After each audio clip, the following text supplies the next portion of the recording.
हो रहे हैं। दोनों टीम्स की टेल का मुवाजना किया जा रहा है। नुमाइंदे खुसूसी बराए खेल शाहिद हाशमी साहब हमारे साथ मौजूद हैं। ज़रा शाहिद हाशमी साहब से बात करते हैं। शाहिद साहब, बहुत शुक्रिया आपने बाखबर सवेरा के लिए वक्त निकाला। एक चीज़ ज़रा मैं जानना चाहता हूँ कि ये जो जनूबी अफ्रीका के खिलाड़ी थे, मुथुस्वामी हो गए, रबाडा हो गए, डिजोर्जी हो गए, टेल एंडर्स हो गए, ये हमने इन पे होमवर्क नहीं किया था? हमें नहीं पता था कि ये कैसे खिलाड़ी, इनका क्या कैलिबर है?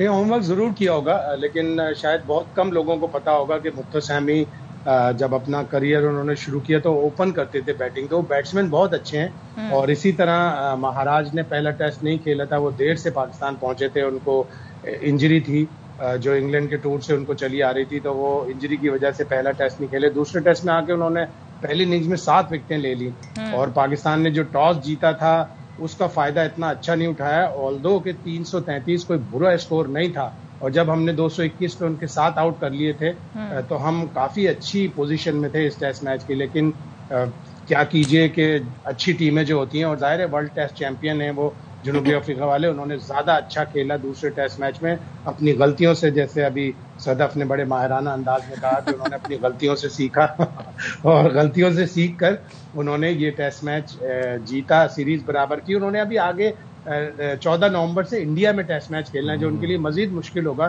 तो वो सीख कर जाएंगे इंडिया। फिर उसके बाद अगले साल उनकी सीरीज है श्रीलंका से।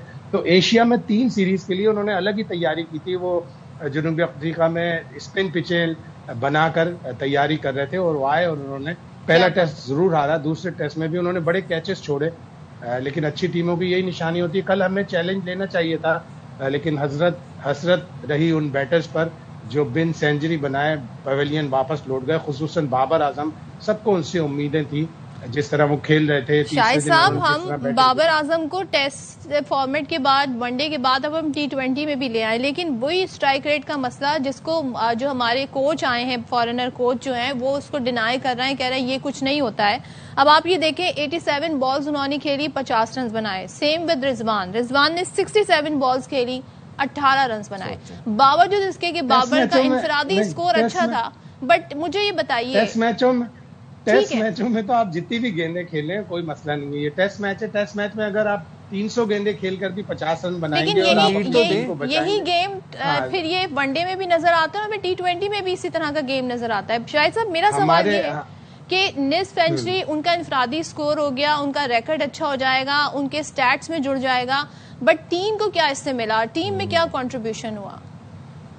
वाकई अब यही सब लोग कहेंगे कि बाबर आजम ने अपनी निस्फ सेंचुरी बनाई और चलते गए।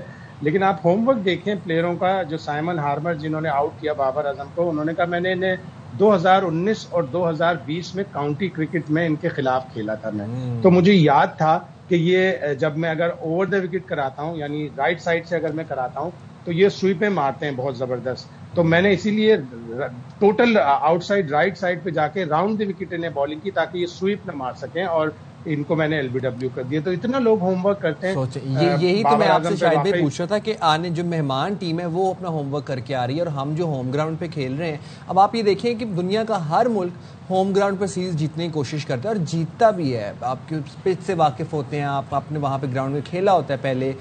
यहाँ पर पहले हम देखते हैं बांग्लादेश आई, वो आकर जीत के चले गए। अब हम यहाँ पर एक और जीती हुई बाजी हार गए साउथ अफ्रीका के साथ। ये मुमकिन कैसे हो जाता है? ये हार मुमकिन कैसे होती है, ये समझ नहीं आता। देखिए, तमाम प्लेयरों को, तमाम सेटअप को इतनी अच्छी फैसिलिटीज मिली हुई है, सब कुछ मिला हुआ है। उसके बाद अगर ये रिजल्ट आते हैं तो बड़ी बड़ी प्रॉब्लम होती है। बोर्ड को ये करना पड़ेगा कि टेस्ट मैच की अलग प्लानिंग करे, रेड बॉल की, व्हाइट बॉल की बिल्कुल अलग प्लानिंग करे। एक ऐसा स्ट्रांग कैरेक्टर, ऐसा स्ट्रांग क्रिकेटर लेके आए जो हाई परफॉर्मेंस मैनेजर हो, जो डेवलपमेंट करे प्लेयरों की, कि ये मेरे टेस्ट के 100 प्लेयर हैं, ये मेरे व्हाइट बॉल के 200 प्लेयर हैं।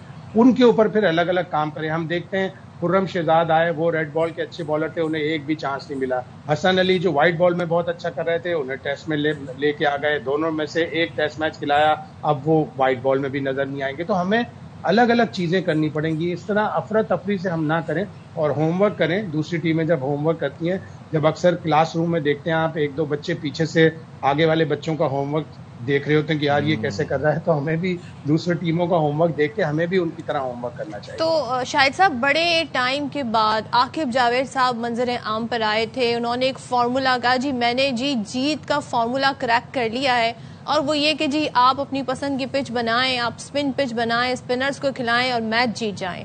लास्ट जो टेस्ट हम खेले थे वो हम जीत गए थे, लेकिन ये फार्मूला यहाँ पे काम करता नजर नहीं आया। तो इसकी बुनियादी वजह हमारे बैटर्स का आप जिम्मेदार ठहराएंगे, बॉलिंग को जिम्मेदार ठहराएंगे, ओवरऑल कोई आपको लगता है गेम प्लान ही नहीं था पाकिस्तान के पास दूसरे टेस्ट में? नहीं, गेम प्लान तो होता है, लेकिन गेम प्लान जब दिया जाता है उसको एग्जीक्यूट नहीं कर पाते बैटर्स। कोचिंग स्टाफ जरूर गेम प्लान देता है, लेकिन वो उसको प्रॉपरली एग्जीक्यूट नहीं कर पाते। और ज्यादा कसूर इस वाले टेस्ट मैच में बैट्समैनों का है। पहले वाले टेस्ट मैच में भी बैट्समैनों ने कोई इतना 378 रन बनाए थे, कोई बहुत बड़ा हिमालयाई स्कोर नहीं कर लिया था।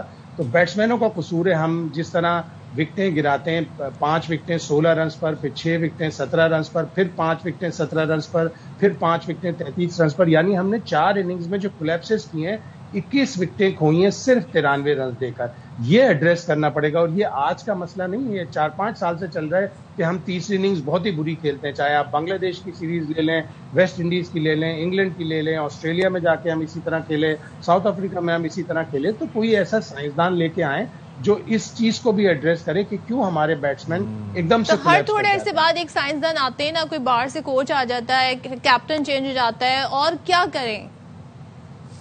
मैं जिस तरह आपको कह रहा हूँ ना कि एक बड़ा हाई परफॉर्मेंस मैनेजर, एक बहुत ही स्ट्रांग, बहुत ही अच्छा, जिसकी नॉलेज अच्छी हो, उसको लेके आए। बहुत से क्रिकेटर्स हैं, राशिद लतीफ हैं, बासित अली हैं, मिसबाह उल हक हैं, कामरान अकमल हैं, बहुत सारे, मोहम्मद यूसुफ हैं, इंजमाम उल हक है। हमारे पास बेपनाह फार्मर क्रिकेटर्स हैं जो अक्लमंद भी हैं, जिनको गेम की नॉलेज भी है।